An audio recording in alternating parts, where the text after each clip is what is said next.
Good morning, everyone. Thank you so much for jumping on this call the day before Thanksgiving. Really appreciate everyone investing this time in themselves and in their business. Looking forward to sharing with you today. For those of you that don't know me, my name is Danny Horanyi. I have many hats in the mortgage industry, but the one I'm here to share with you today is my past experience in having built a pretty significantly sized team. And I'm hoping to share some of the lessons that I've learned from that with all of you so that you can then apply those lessons to your experience with art of homeownership. I really like this to be a very dynamic conversation. So I'm actually going to be very quick in terms of content that I'll be sharing today so that we can get to some Q&A. I'll be watching the chat throughout as well. So if you have questions, please just put yourself in chat. Either put a note in chat that you'd like me to answer, or I can also give you the ability to talk as well. Just go ahead and note in the chat that you have something that you'd like to share or ask, and I'll go ahead and unmute you, and we can go from there. So today's content is about building a team so that you can better implement the art of homeownership experience. But this is going to apply across your entire mortgage practice. And what we've done at Art of Homeownership is really broken down a step-by-step plan so that you can add the right team members that will allow you to leverage your superpower, leverage your genius zone as the leader of that team, so that you can help impact more families. So with that said, while I'm watching the chat now, if anybody has any initial questions or things that they know they would absolutely love to see covered today, because there is just a tremendous amount of content that we could go through. Please feel free to put it in the chat right now so I can really focus our efforts around the things that you'd like to get the most value from. With that said, I'm going to jump into what I hope to be about a 25 to 30-minute presentation where I'm going to break down really the mindset behind the creation of a team and then go into some of the really specific tactics. Building a team can be very overwhelming. And what I'm going to do today is really constrain it to the top 5 hires. And then I'm going to list out the other hires that you might be interested in adding to your team once you grow beyond 25 units a month. So with all of that said, and since we've got a really nice group here today, given that it's right before the holiday, I will get started so we can jump right into it. As long as I can figure out how to share my screen. I see some familiar names here on the call.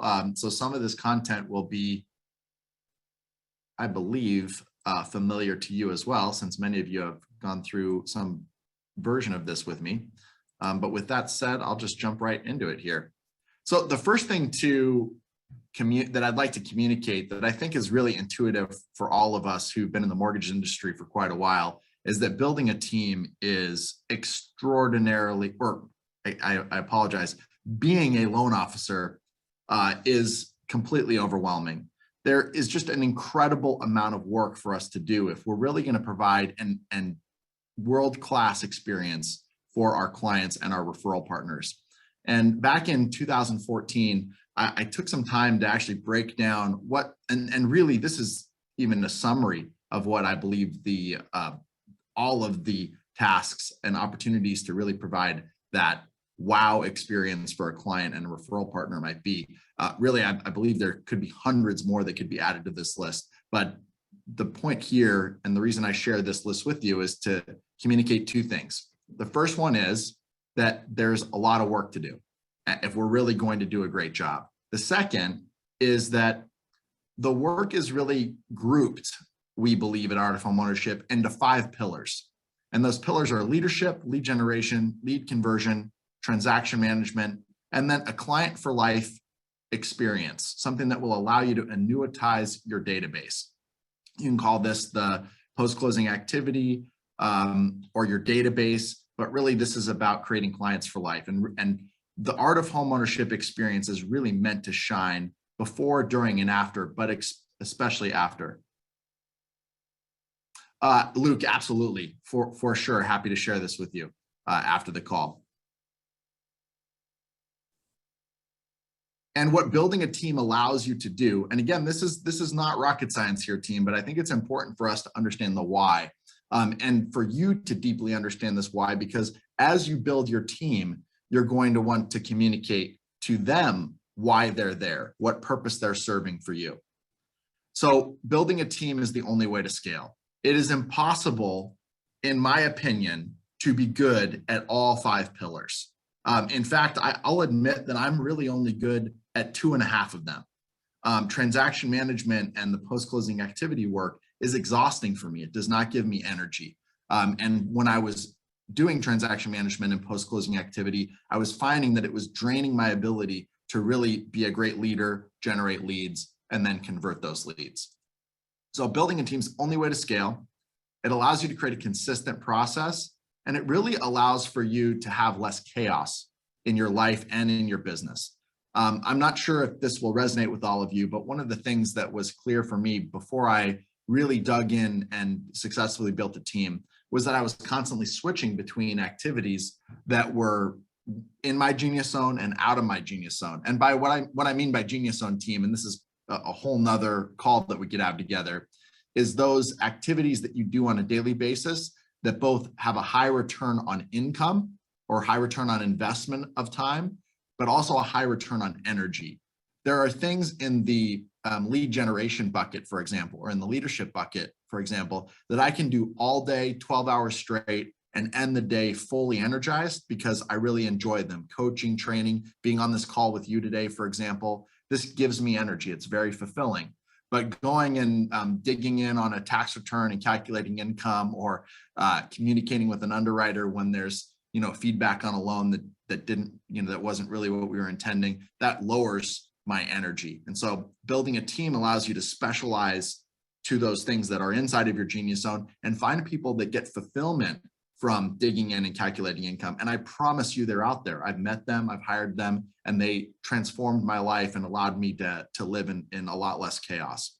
What this also allows you to do, which I highly emphasize this one, because for me, again, and maybe this will resonate with some of you, I felt in demand, meaning as soon as my phone rang, I was on, and it didn't matter if I was at my son's soccer game or at dinner with my family, I was in demand for that referral partner or for that client. And by creating a team, I changed my relationship with my work so that I became on demand. And my team was able to set me up for success to engage on those areas that were my genius zone activities. It also allows you for an exponential growth in income. And when you get down to that client for life work that Art Home Ownership is really designed to assist you with, you can also create yourself an annuity, because that database becomes a consistent and repeatable stream of income that you and your team can rely upon. So the idea of building a team is really to break down and specialize in all of the 5 pillars so that you as the leader can become primarily that first bucket and second bucket, where your time is spent in leadership and lead generation.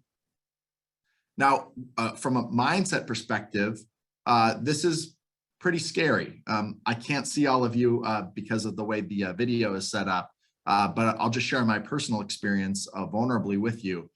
I was very, very nervous giving up any of this work to someone else.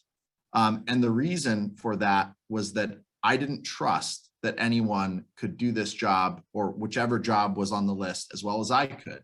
And I imagined this world where I would delegate a job, let's call it transaction management. Somebody was watching the pipeline, all the loans need to close on time, the experience needed to be excellent for the clients, and a ball got dropped.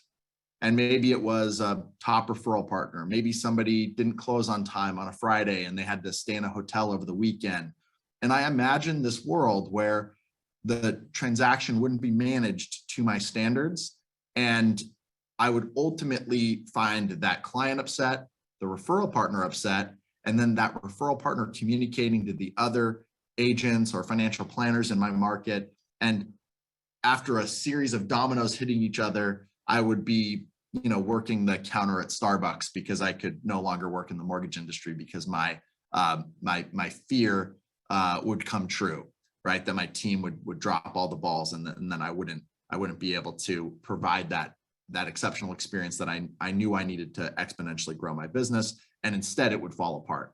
So again, I don't know if anybody want to share in the chat, maybe put just a thumbs up if that resonates with you, or raise your hand, but that's definitely how I felt when I was looking to build my team. What I'll share with you is that the opposite was actually true. While it is true that people didn't do the work exactly the same way I would, what I found to be true is once properly trained, the individual team members were superior at the jobs to me. And the reason they were superior to me at the job that they were hired into is because it was energetically aligned with their genius zone. The people that loved to review tax returns and pre-approved clients, the team members that just loved to chase down conditions and build the puzzle so that we can close a couple days early. They got energy from that work where it was exhausting for me. And because they got energy from it, when properly trained, and I'm going to emphasize this for you because this is the part that people miss, really miss on a consistent basis, is that they don't communicate and they don't train properly. And the result is a team member that is not properly equipped to do the job, nor are they properly communicated with so they even know what winning looks like. So I'll share some details when we get into the tactics piece, which I hope to do in a couple minutes here. So what I will share with you as it relates to training and building confidence in your ability to kind of build that team is what something that changed my life. And I know some of you have already seen this, so it'll be a reminder, but I really do hope that you take this away as a reminder, because if you really anchor into this, it's not only going to help your business and your team building capability, but it can be applied to all aspects of your life, because you too can look to what I call the trust equation to determine whether or not you're going to be a good partner.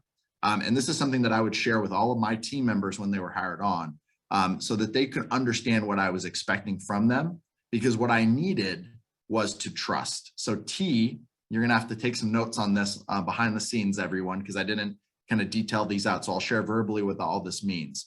So T stands for trust. And trust is the only currency inside of a partnership. I'm going to say that again. Trust is the only currency inside of a partnership. And whenever you're building a team, you're building a partnership. That production partner, one who's taking in your leads, or your loan coordinator that's managing your pipeline, they are your partners. And in fact, what they're doing in that job when they're holding the baton is they're acting as you. They are the loan officer on that transaction. And they're assisting you in building your business and implementing the art of homeownership experience. C stands for credibility.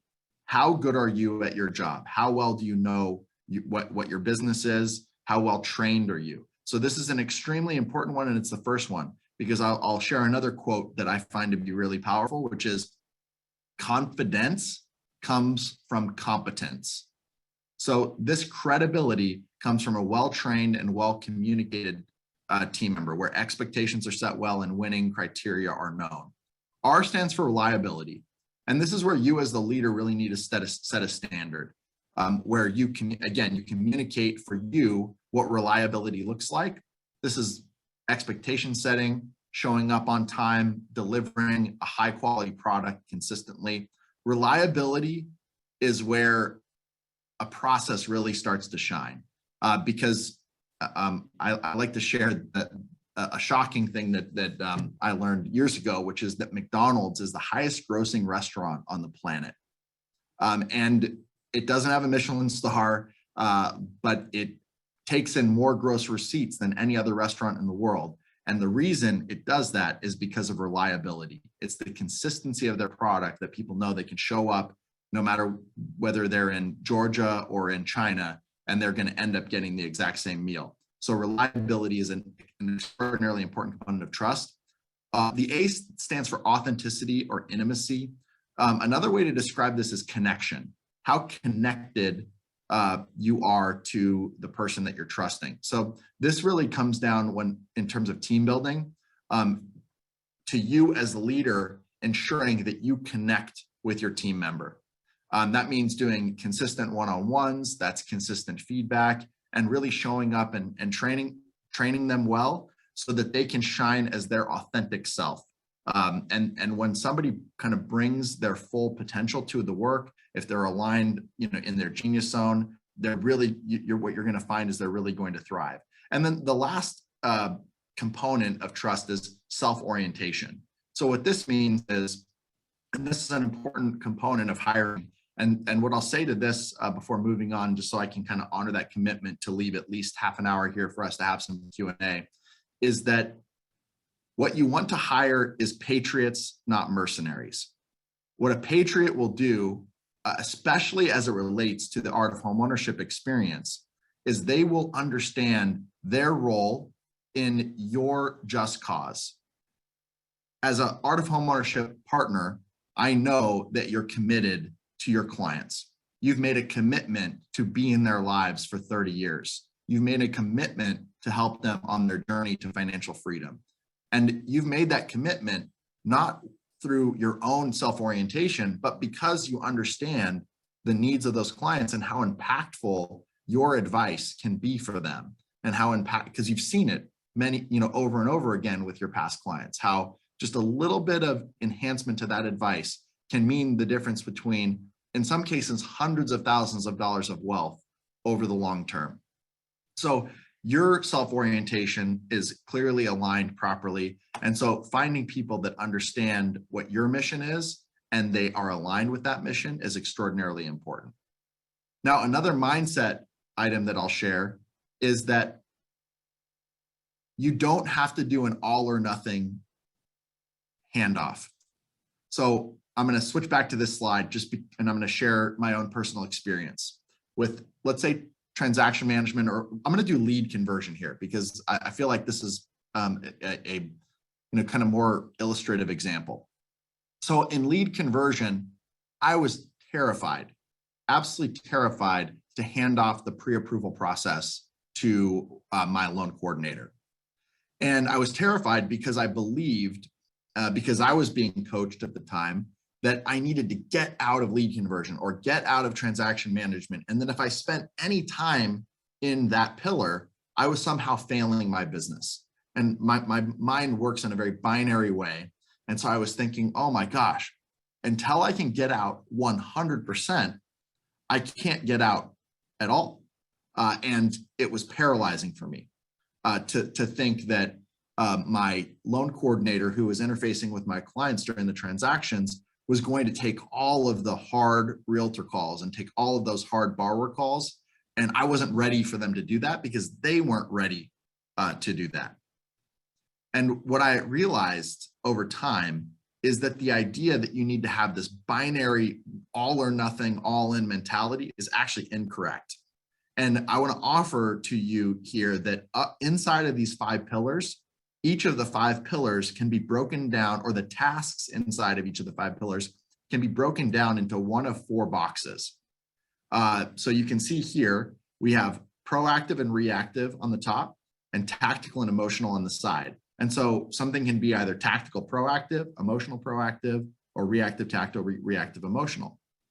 And what I realized was that, I apologize here, my screen is getting all weird. What I realized is that when it came to delegation and team building, the first things that you delegate are the proactive items.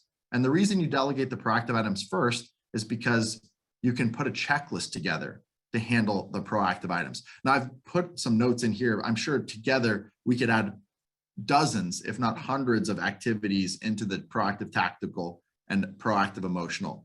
You do things every single day to consistently create a client and referral partner experience that results in you getting additional referrals down the road from those past clients and referral partners.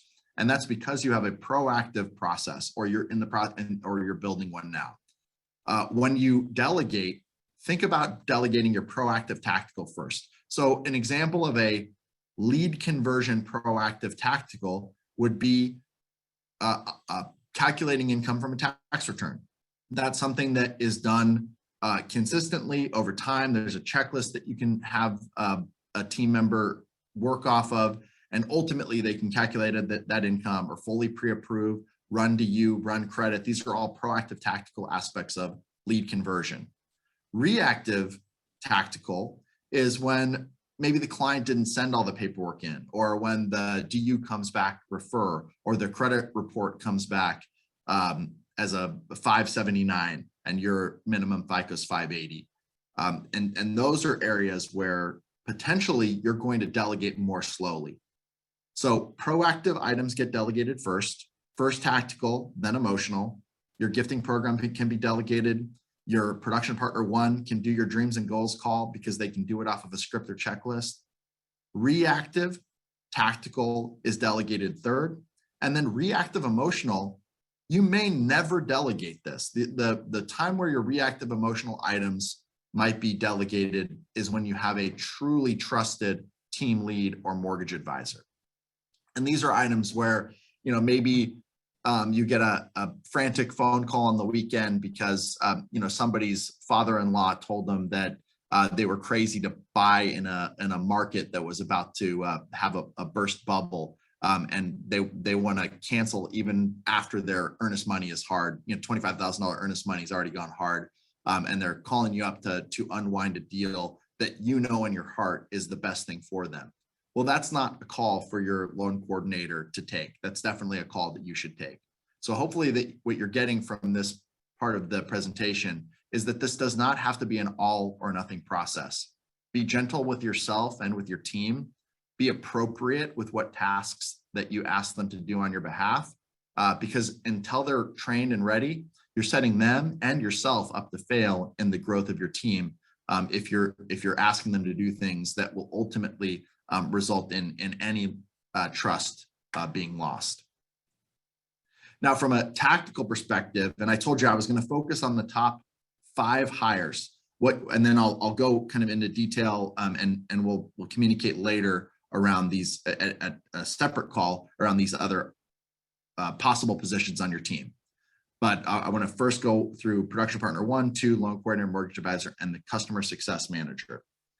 So production partner 1 should be your first hire. And I'm going to share another screen here in a second that'll be a little bit more detail about this, that I'll also be sure that gets delivered to all those of you that are on this call today. Your first hire should be your production partner 1. They handle lead intake. And the reason your production partner 1 is so important and why they should be your very first hire is because the consistency of lead intake sets your entire process up.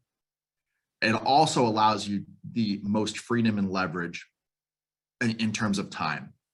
So by having your production partner 1 receive your leads and input those leads into your database and complete the dreams and goals call, you're setting yourself up with a consistently managed database. So your leads aren't falling through the cracks. That was happening to me all the time in my business. Again, anybody that wants to share vulnerably how many times they get a call from a client and 2 or 3 days later, they've lost the little strip of paper or the envelope that was sitting in the console of their car where they frantically wrote down notes, and that information didn't get into their database, and they're scrambling to remember the content of that conversation. It happened to me hundreds of times until I got somebody to manage my lead intake so that there was a consistent way for all of those notes and data to be captured inside of the database. Now, your second hire is ideally your production partner 2. And what your production partner 2 manages is the building of the lead conversion story. And I'm going to share a document that's going to be a little bit more detailed on that. And the production partner 2 is also tracked into the mortgage advisor role. So you'll notice the ideal discs for the production partner 2 and the mortgage advisor are the same. The reason you would hire a loan coordinator, and what a loan coordinator does primarily, is manage from the lead conversion, the proactive tactical lead conversion steps of calculating income, running DU, all the way through transaction management. They handle all the client coordination during transaction management, and they interface with the processor. The reason you would hire a loan coordinator before a production partner 2 is if TM, which is transaction management, is the item that you struggle with the most. And here's what that would feel like.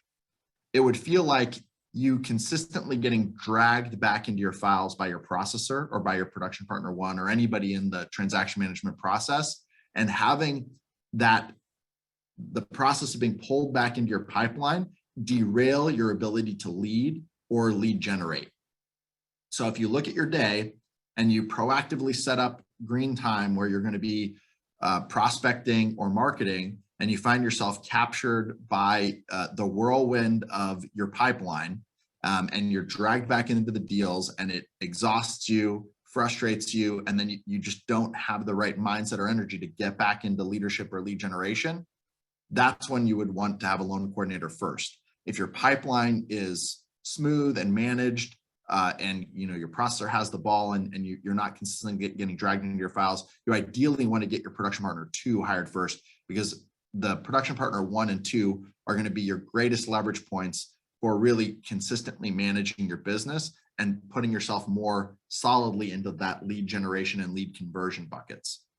Your mortgage advisor is going to come on when you're at approximately 20 to 25 units a month. And what the mortgage advisor does is fully take over your lead conversion process. So they're going to be the ones that then meet with your client, meet and provide updates to all the relevant parties. And essentially, this is the point at which you can really focus yourself more on lead generation and leadership rather than being bogged down in lead conversion. And that's when you truly become a business to business operator, because you're operating and managing your business, and you're interfacing with realtors, financial planners, and other potentially future recruits to your team. And the business to consumer aspect of your work and of your practice is handled by these 4 operators that are really taking all the business and to consumer steps off your plate.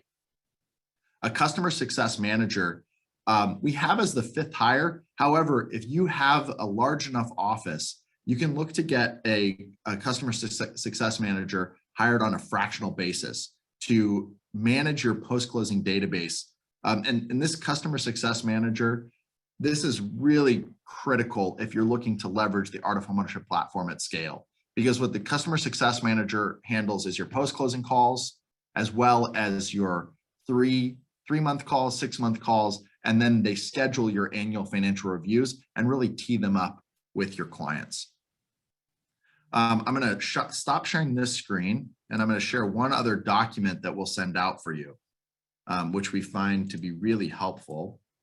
It's a simple spreadsheet that breaks down and summarizes these 5 roles: production partner 1, 2, loan coordinator, mortgage advisor, and the customer success manager, which is the post-closing manager. Describes the critical functions they play on the team, defines when to hire them, and approximately what to pay them. Now, I want to caution everyone on this call that the pay scales are going to vary by market. Depending on where you are, you might find that you have to pay a little bit more than this, approximate schedule. And in other markets, you can potentially get salaries that are a little bit lower. Definitely test your market, determine what the appropriate pay rate is, so that you're not over or underpaying. You definitely want to get quality individuals on your team. They're going to be representing you and your brand, and they're going to be delivering that Art of Homeownership experience over that 30-year journey with the client. So be sure that you're not underwhelming your clients and referral partners by hiring team members that are not up to that task. And then it also gives you a detail of what the approximate and recommended DISC profiles are. So with that said, I will make sure that this gets out to you, as well as the other deck. I did want, as we communicated earlier, to have as much Q&A time as possible. For example, if you have no idea what DISC means, that would be a great question to ask. And if you would like more detail on the team breakdown, I'd love to make this as dynamic and valuable for all of you as possible. So if you want to either put something in the chat or just give me a note, and I'll unmute you, and you can jump in here, and we can just dynamically kind of work through any challenges that you have. And one thing I want to offer to everyone, and I think you'll see this to be true when somebody kind of bravely shares and asks their question. Any question you have, I promise you at least one other person on this call has. So you're offering the group a tremendous gift when you take yourself off mute and bravely ask the question. So who wants to go first?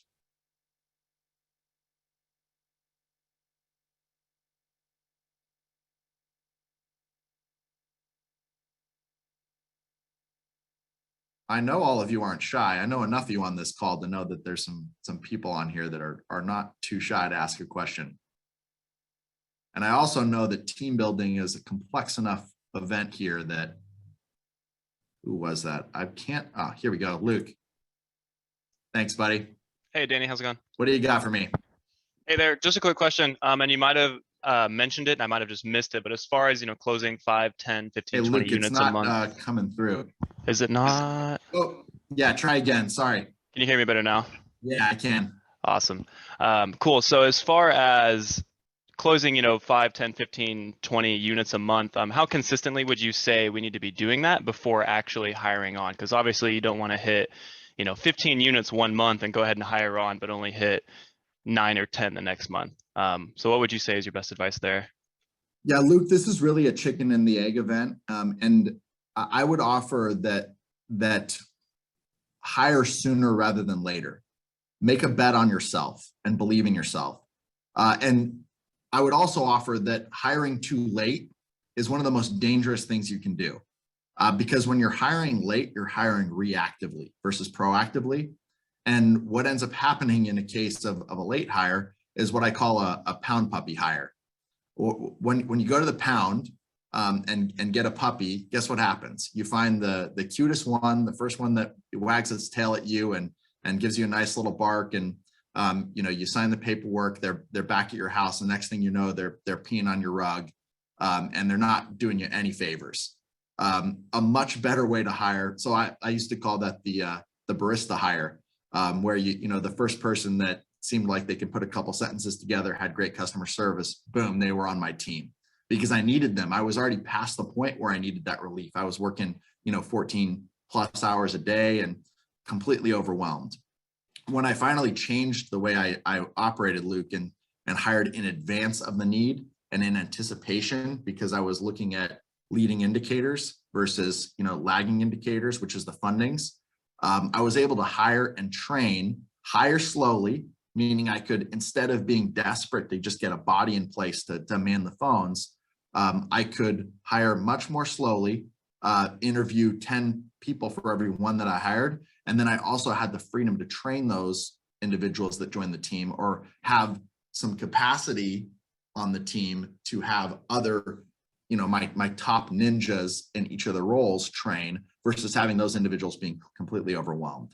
So that said, we're all in a for-profit business. So you don't want to, hire somebody only to find that shortly after you need to let them go because you can't, really sustain them, financially for that. And actually all aspects of your business, I would highly recommend setting yourself reserve targets. Either if you happen to be, a branch manager that manages their own P&L and you can hold operating reserves, set a threshold for operating reserves, and knowing that your goal is to, level out the roller coaster. The challenge that many of us face as entrepreneurs is that we'll prospect, we'll get a bunch of leads and deals in, and then go and work those loans and find that once all of those are funded, we have a big, 15 unit funding month, that the effort and energy it took to get them through all the way to the finish line prevented us from being a lead generator and leader. And that therefore we don't have the leads to then maintain that. So what having a team member, Luke, does is allows you to be a little bit more consistent, whatever was, as I said earlier, drawing you away from lead generation, leadership, and lead conversion. You put somebody else on that, and then you find that 15 units a month closing becomes more consistent because you're doing it with a lot of deliberate intention. I know I'm not answering your question specifically, Luke, but I would highly recommend hiring sooner rather than later. And as I said before, making an investment in yourself at a time when you have the freedom to train and having the operating reserves to do that can really provide you a lot of flexibility. Does that answer your question? Yeah, I mean, yeah, you pretty much on the point. That was perfect. So I really appreciate it. Excellent. Perfect. Hey, Steve, so talk about hiring a production partner one. So I see that there's a ton of terminology in the industry. I actually grew up in a coaching model that called it a loan partner one, loan partner two. The naming convention in art of home ownership is production partner one, production partner two. But hiring a production partner one is my recommendation, team, is that you should be putting yourself in a posture of constantly looking for talent that would be able to take either a production partner one role or a associate processor role. And I say associate processor and production partner one because those are the entry positions. And if you're building your team and process correctly, oh, got you, Steve, 1 second here. If you're building your process correctly, your production partner one becomes either your production partner two or your loan coordinator. So hiring that individual is really about reaching out to your network. That's how almost all of the hires all the successful hires that I've made a lot of unsuccessful hires. I think I was probably at about a 250 batting average when it came to hiring teams. So it's another time to be really gentle with yourself. If you're hiring successfully, even 25, 30% of the time, I've talked to many leaders in the mortgage industry, and that's about the right level of success. I mean, some are much better than that than I was, but you're going to have a lot more people that can't make it in this business than you're going to find those that can. So interviewing people that are out of the mortgage industry is my strong recommendation. I've had a lot of success with production partner ones that have come from other sales type roles. Insurance is one where I had some success, or from very technical roles like leasing managers, or what is it called? Paralegals.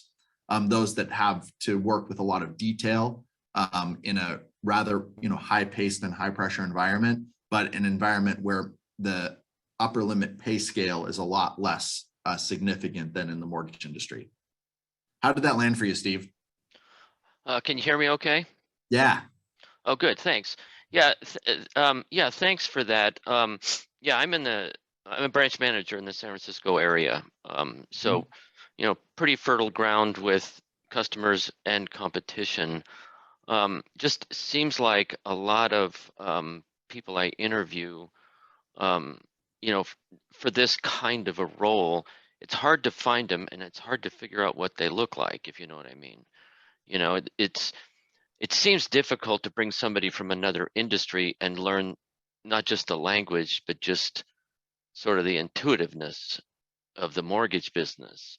So where do I look for these people, beyond what you just said? I mean, are those kind of people looking for a base salary and a bonus and they're very, very content with that?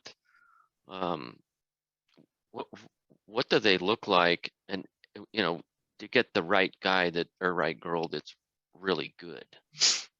So the great thing about the production partner one role, Steve, is that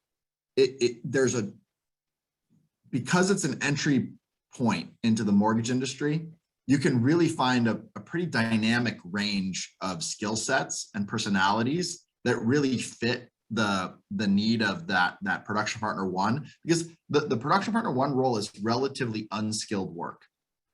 It's relatively scripted, and we have on the Art of Homeownership e-learning platform, the Dreams and Goals call, really a treasure trove of scripts that you can pull down and checklists that you can provide to your production partner one, so that as you're training them, you can do it with intent and consistency. But I've hired people from restaurant servers, paralegals, insurance, car salespeople, customer service, hotel hosts. It's really more about it's really more about their personality and their ability to connect, because really all of the roles, production partner 1, production partner 2, loan coordinator, certainly the mortgage advisor, is about creating an empathetic connection with that client so that they can really feel your business. And so that's why I was saying it's so important to hire slowly and to interview and meet a lot of people, and get recommendations from friends, from family. Post on Facebook that you're looking to bring somebody into the mortgage industry, and that I did a lot of what was called informational interviews, Steve, where I would put a post out knowing that I might not have a position open for the next 6 months, and that way I could kind of spend intentional time every week interviewing and meeting people. And then when I found one, what tended to happen was, as soon as I found one that really, aligned, that connected, and and I'll share what I mean by this in a second, because I think I really like the term you used, the intuitive. What I found was, as soon as I would land on a person that felt like they would be the right fit for my team, a position would open up for them. It would suddenly become the right time to hire when the right person was available. And especially as it relates to a production partner 1, one of the things that I would measure is my own engagement in the conversation. And I know I'm sure to a certain degree this can resonate with everybody, where if you've been in a conversation or an interview with somebody and you didn't want it to end, right? They were really engaging. They were asking you as many questions as you were asking them, and time was just flying by, versus an interview or a conversation where you just wanted to get away, right? You're like, oh my gosh, this just not going well. Doesn't feel right. There were times where I would end an interview after 10 minutes because I could just tell right away that I wasn't connecting. And if I wasn't connecting, then the clients weren't likely to connect. The production partner 1 role gets molded into the other roles. That's your entry point. It's almost like a paid internship to learn the mortgage industry and then determine kind of what aspects are going to be appropriate. And to answer your other question, Steve, are they content? I don't know that anybody is ultimately content with a salary and a small bonus once they see what the earning potential is in the other roles. What we try to really emphasize, though, is the value of each individual role emotionally to that end client. The production partner 1 is critical. So while their income, their tactical income and currency of money that they get is valuable to them, the currency of just the fulfillment that they're able to produce for that they get from watching a family successfully become a homeowner or save hundreds of dollars a month because of a strategic refinance, it could really that becomes part of their compensation, just like it's part of our compensation as originators and business leaders to watch those homeowners become successful. Does that, I'm kind of took a winding road there, Steve, but there's the production partner 1 role is both the easiest and the hardest to hire for.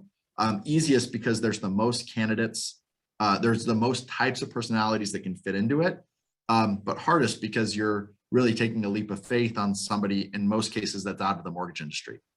And the reason we recommend out of the mortgage industry versus in is that oftentimes the act of untraining somebody from habits that don't serve your specific workflow, your specific loan process, can be more difficult than just training from scratch. Totally makes sense. Yeah, the hesitancy I have in some ways is that you do a ground up build like that on an entry person, you're on a lot of basics there just to get them up to speed. But then again, I think what you're saying is they don't really need it. I assume they need to be licensed, of course, because you're going to touch on those kinds of things. But what's the real glide path here? If we sort of look at PP1 as a little bit of entry level, but very sharp, and it's a training position of sorts, what's the next step? What personality starts them out that gets them to the next step? What's the ideal sort of, what do they look like to go to the next step, and how long? So we have some case studies recently with some teams that I coach, and as well as others that are inside of the mortgage practice that I'm part of, where the transition point from production partner 1 into another role tends to happen around the 12 to 18 month mark. Sometimes sooner, but it's rare that it's sooner than that. And usually that transition looks like that individual becoming much more comfortable with analyzing income and doing pre-approval, and they will transition into a loan coordinator type position. That's the most recent examples that I've seen.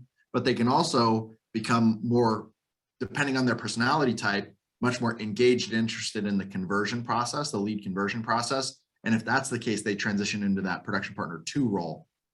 The role of the production partner 2 is to really prepare you as the lead converter, or your mortgage advisor if you're at that point where you have 20 to 25 units a month consistently. The production partner 2 sets the lead converter up for success. Well, what does that look like? It looks like building a mortgage coach or whatever presentation tool that you use. It involves really analyzing the correct strategy for that family, which then translates into the total cost analysis that gets created, and really preparing the pre-purchase consultation, which is completed by either you when you're lead converting or by your mortgage advisor when they take over the lead conversion process. So if you have a high D, high I production partner 1, they'll likely move into production partner 2, and that production partner 2 will likely move into mortgage advisor as your team grows. So they progress in that way. If they happen to be a high I, high S, or high I, high C, they might move closer to that role of loan coordinator, where they'll be facilitating the pre-approval and then managing the transaction. Oh, excellent. Yeah, that's exactly what I was looking for. Mm-hmm. Thank you. Yeah, absolutely, Steve. We probably have time for 2 more questions, everyone. If somebody else wants to jump in here, I'll get you unmuted.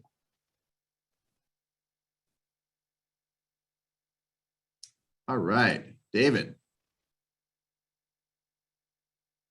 Is that a picture of your daughter, David? You're muted right now. Daughter. There we go. I hear you now. Okay, so my question is listening to all that, this is a little bit different, but when I'm gifting people gifts for each transaction, I was told that I should probably do 10% as a gift for the commission I made, which actually ends up to be rather high on a lot of stuff. What was your feelings on that? I would not give advice that's that. I would not give that as advice, David. I think that's, and I would reframe that for 2 reasons. One is the reason that you just shared. The number is likely, maybe higher than you would normally intend. What I would say, and maybe this is a reframing of this, is that, and this is something that I did my best to adhere to, is that 10% of all of your commission should be reinvested back into your business. And I would say a minimum of 10%, but that would be, all forms of marketing, including gifting. That's a relatively good budget, trainings, workshops, et cetera. 10% of your commissions reallocated, reinvested back into either yourself for personal growth, into your business in the form of marketing, or into your experience, which could be in the form of gifting. So it's basically the ROI is you're always putting that 10% into the building of the business. Yeah, and that includes investing in yourself or investing in your business in some way. Now, the gifting, what I would offer is that if you have a really well-run database, your database is going to include personalized information about your clients, their favorite sports teams, their ideal dream vacation destination.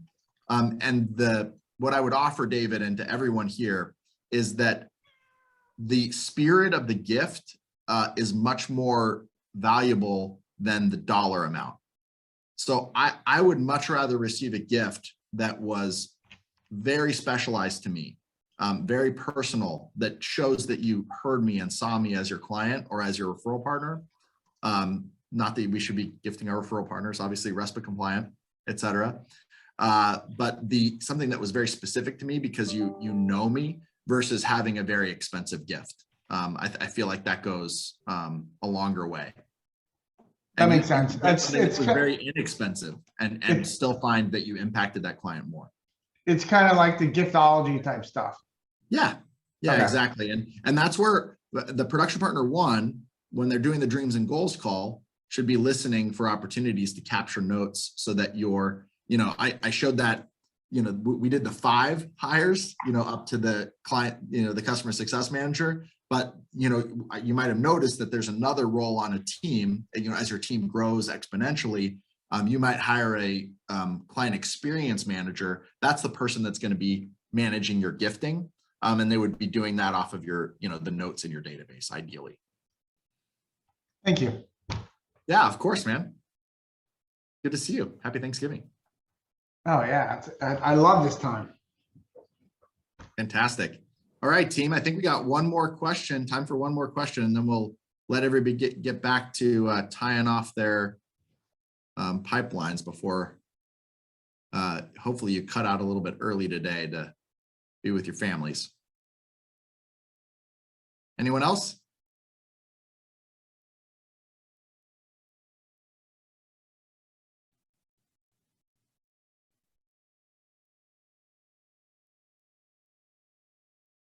Well, team, we can call it a little bit early today. I do want to draw your attention to the chat.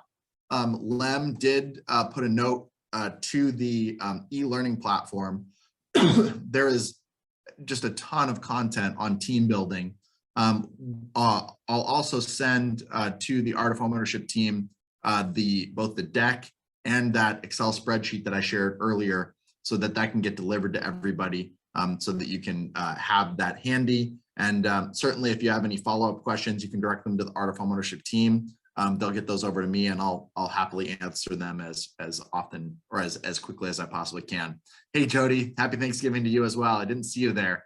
I'm glad to have you on the call. Happy Thanksgiving, everyone else as well. Really appreciate you sharing this time with me. As I said earlier, doing this work is tremendously fulfilling for me. I really do enjoy it. I really appreciate everybody that was brave and asked a question. It's much better and more fun to have a dynamic conversation than giving a presentation. So thanks to all of you. Appreciate you very much. The Art of Homeownership community appreciates you very much, and hope to see you all soon.